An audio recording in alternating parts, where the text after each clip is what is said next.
4, 3, 2, 1. How about welcome to the weekly meeting of the Knights of the, in this case, rectangular square table, whatever we call this thing. How can it be rectangular and square at the same time? I'm Buddy Martin. The one who's talking all the time is Tom Schmitz, and this is Tom James. We're here to gather and talk about the topic of today's discussion is holiday football and bowl games. Okay, guys? This is the season, isn't it, Tom? It is the season for holiday football and bowl games.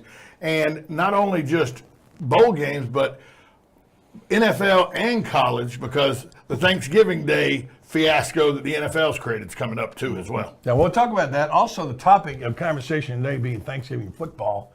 I want you to reflect on this. It used to be special because we had so many football games, right? Guess what? Every week is Thanksgiving now. This is true. I mean, we've got a gluttony of football games, both pro and college. A few of them matter, Buddy and Schmitty, but the vast majority of them do not have any bearing on anything. Now, you mentioned the NFL. That's always a staple of Thanksgiving football. And you got a situation where you got a really good team playing this Thursday. And actually, even the bad teams are decent, like Detroit. They're 6-4. So They're leading their division. That's the point. They're still a quote-unquote bad team, have been for years, but they're getting better. Now we got a record-setting 9 consecutive wins for the Cowboys, right? They opened the season with a loss, have won 9 in a row. So now we have a little better fare for Thanksgiving than we've had in recent years. A lot better fare. And here's the thing. Not only that, but you have marquee matchup when you put the Pittsburgh Steelers. Everybody knows Dallas Cowboys are America's team. But there's not a place on the United States map that you can go that there's not a Steeler watch party going on somewhere, thanks to our good friend Terry Bradshaw and what they did in the 70s, and then what Big Ben's been able to continue to do in the 90s and 2000s. So they're the late game because now we have 3 NFL games. Of course, we on have Thursday. 3. We have 3 of everything right now, Tom, and we have games like every night now. But so it's not quite as special as it used to be, but you know what? It's still good. Well, what you have luckily this year is you have 3 NFL games on Thanksgiving Day, and all of them really matter. They all have playoff implications. Of course, the Cowboys and the Redskins, great rivalry. The Cowboys being so good, and they're fighting for a division title. Minnesota and Detroit in the thick of it there as well. And Pittsburgh and Indianapolis, their records aren't that great, but they still have playoff hopes as well. So all 3 of those games, we used to have 2. Now we have 3, but this year they all do matter. And that's good for the NFL. There's a college game we can talk about where the possibility Texas A&M's coach might lose his job. True. So it's obviously a big week for all of football. But hey, it's rivalry week on top of that. It is. Got a couple good games in the Big Ten to look at, Tom. We do. We got Ohio State and Michigan, the Ohio State University. And the Michigan, by the way, too. Wolverines, they get together and play again. And then isn't the Paul Bunyan Axe up for, I think the Paul Bunyan Axe, Minnesota and Wisconsin. I think that's up this week. This is a little more meaningful than usual. Then you got the Golden Boot. Do you know about the Golden Boot? That's Arkansas LSU. How about I woke that? up this morning thinking about the Golden There's Boot. a lot of them. Then you got the, well, no, that's not really a Well, the big thing trophy is game. Florida State. What is it, the paddle, the canoe paddle? Is that it? That's out there. Florida State, we know about those games. We know Michigan, Ohio State, obviously, and there's some big games this weekend that will have a bearing on the national championship. Well, another one of those is the Apple Cup with Washington and Washington State out there. Certainly the Huskies are Bigger hoping. than usual. Bigger than usual, as the Huskies are hoping to get back into that top 4 for the college football playoff. Now, you know that Michigan or Ohio State's going to fall out. So if Washington can win this time around and win the Pac-12 title game, they're in. Of course, the whole scenario with the Big Ten, Penn State can wind up winning the Big Ten. They're ranked 8th in the country, so it's crazy, but it's good. We just said, I think, that we got more good games than usual this Thanksgiving week. We do actually have a lot more good games. And really, the college game has always been a good game because it's always been rivalry week during Thanksgiving. So it's always been good. The addition is, like you said, the NFL games that have been added to this week, one of them being a huge rivalry game, as it were, Cowboys-Redskins, and then Detroit being good finally on their Thanksgiving Day game, and the Pittsburgh Steelers in their draw. Top to bottom, this is a great weekend. A lot of tryptophan, a a lot of football, a lot of angry females that the guys that are going to be watching a lot of football. Football keep you awake after all that tryptophan, right? There you go. Okay. Yeah. It's a great time to have a family watching football, having fun, love that kind of stuff. All right, so we know we got that going on. Now, here's the question. What follows after this gluttony, both in food and football, I might add, is the postseason. We're going to be coming on the SEC championship game. By the way, Tom, we'll have our team in Atlanta with Hunter. We'll be broadcasting live from there. The return to Atlanta. Return to Atlanta. And so then we got the SEC championship game. We got the ACC championship game. Yep. No Florida State. And that's good. And now we get all these bowl games.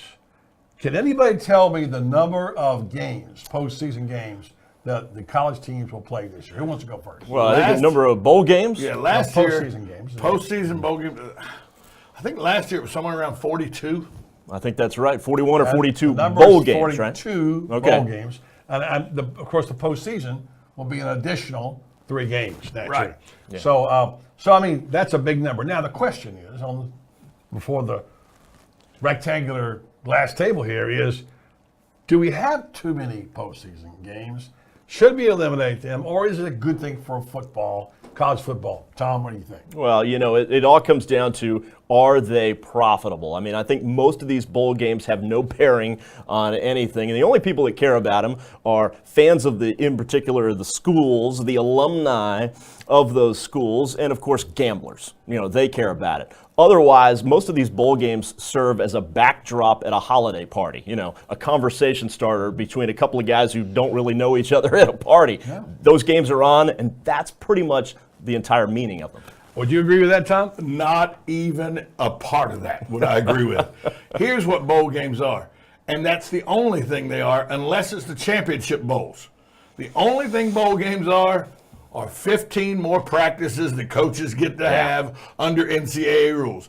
It's great for the fans. TV gets some revenue out of it. But coaches, and for football purposes, the only reason bowl games need to be had is it gets you 15 extra practices. Nobody wants to go see the Birmingham Bowl or the Belk Bowl or the GoDaddy.com Bowl, but it gets you 15 more practices. How about the PlayStation Fiesta Bowl? Gildan, New Mexico Bowl, Raycom Media Camino Bowl, Popeye's Bahamas Bowl. Do you even know what a Gildan is? No. It's a T-shirt. Hey, so a T-shirt company's throwing a bowl. I actually have one. Let me tell you. And no disrespect to the R&L Carriers Bowl and New Orleans Bowl in New Orleans. That's fine. Most of these places are not destinations. Okay, Shreveport, Mobile, Charlotte, Memphis, Charlotte. Now, if you have a bowl in a location like a Hawaii or South Florida, Orlando. Yeah, I get that. That's a trip. But outside of that, if you're an NFL draft prospect and your bowl game doesn't have any bearing on your season, you're going to approach that bowl game like it's a flag football game. You're going to stay away from any major contact. What in the world? Now, you lived in New York for a very long time. What Pinstripe Bowl? What Yankee good Stadium could come out of a college bowl game in Yankee Stadium in late December or January? That's just Rutgers or Penn State. Nothing. Nothing. All right, so I'm going to take the other side for a moment. Okay. Because you guys are hammering them so badly, beating up on these poor people. What's wrong with these schools having another 15 practices? In fact, my theory is they should reward the teams that have the worst year and let them have more practices to get better next year. But that's another story. And look, it's a big deal for a lot of schools. I can guarantee you, if Georgia Southern's in the bowl, you're watching. I guarantee you, if USC's in the bowl, you're watching. No doubt. If Florida State in the bowl, I'm watching. So there are certain teams we do follow. I do go back a long way to the day when going to a bowl game was a big deal. I can remember when Florida beat Penn State in the Gator Bowl in the early 60s. That was a big deal. Now, Duke turned down the bowl game. That's how Florida got to go. Yeah. But still, it was a big deal. It's big to the fan base in many respects. And one other thing, we live in Florida. It's tourist destinations. We have a lot of bowl games. Why? Hopefully let bowl games be an economic driver. See Orange Bowl, see Gator Bowl, now the Tax Slayer Bowl. Citrus Bowl. So these are events that attract visitors. People come down. You're right. They're not all profitable, but these are pretty profitable, and it helps the local businesses. How about that angle? Let me ask you this. Could you get on board with the bowl games, Thomas, is what he's talking about, the economic drivers, if they were also used to put some tradition back in football?